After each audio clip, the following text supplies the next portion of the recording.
Good morning, traders, and this is your Aussie day trading review for today.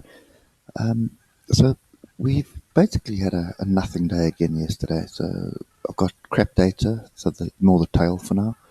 So there is a small little tail, and quite a big tail to the upside. So it's actually sort of a spinning top range bar. Depends what you want to call it, but it's essentially we've got sellers on the top. You can see we've got three tails on the top now. All my oscillators are grouped to the upside, so this is not a really good picture on the daily. Okay, this is still consolidating, and if I look to the left, it's exactly what it did sort of last towards the end of the month before and the start of last month. Sorry. So so obviously there is something that the sellers see here, and that is what's going on. Okay, so we are going sideways. We may be forming a flat top triangle, but I'm not entirely convinced of anything at the moment on this market. So if we look back to the 3 hour, you'll see we've had this period of consolidation. Then we got a fairly bearish pin bar here, and we sort of just bouncing around this previous level. So you can see this was our close, this was our open. Okay, so this green bar is the crap data, and here is my double top test. It's also an inside tail here. So inside tails, and that's kind of the level that we're hovering on at the moment. Okay, if you look at the oscillators, nothing really to look into there. This could be a turn. So this could be a situation where we are starting to turn.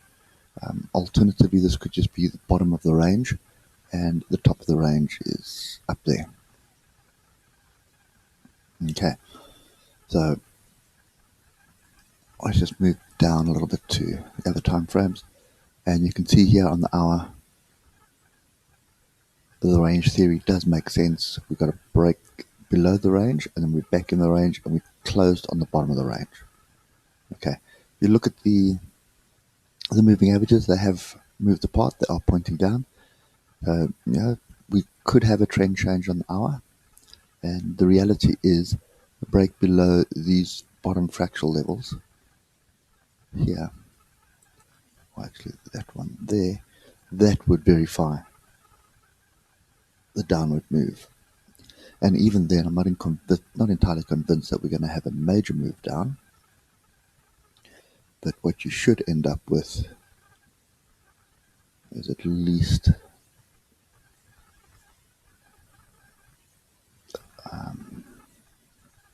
so there's an inside tail, and there's also a gap down here. So that's kind of what you should have.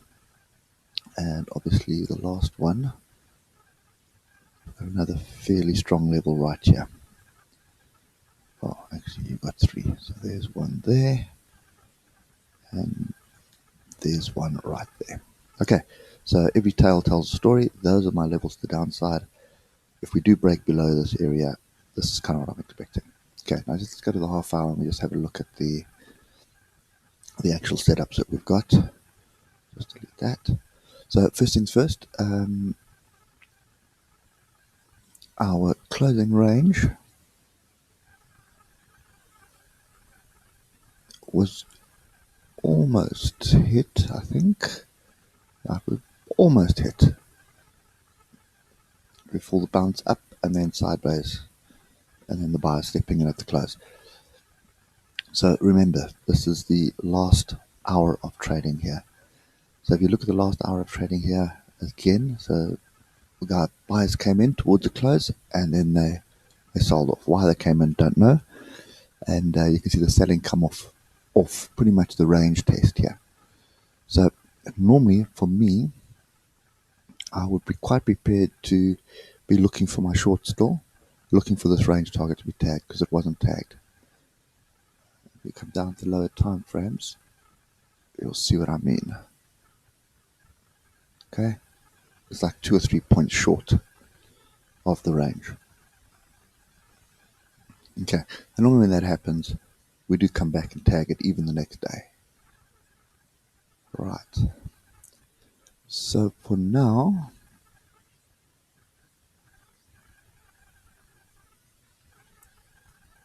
going to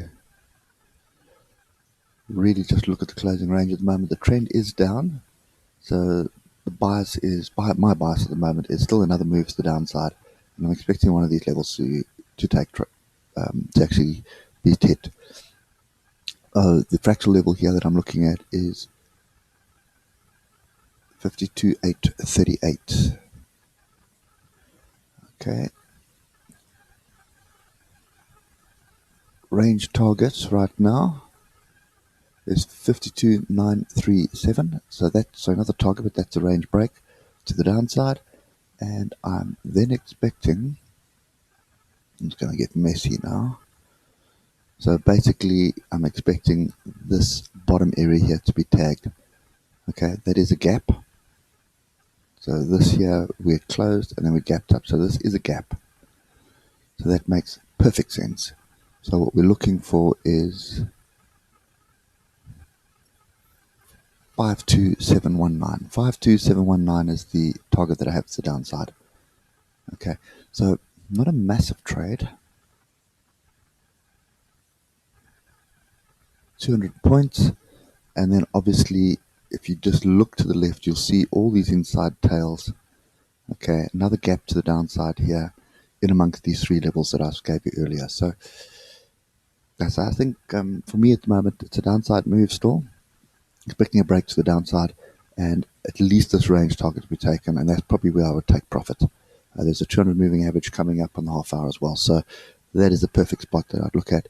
If we do get through that, then the next downside targets are going to be this 52,394, 52,313, and 52,154.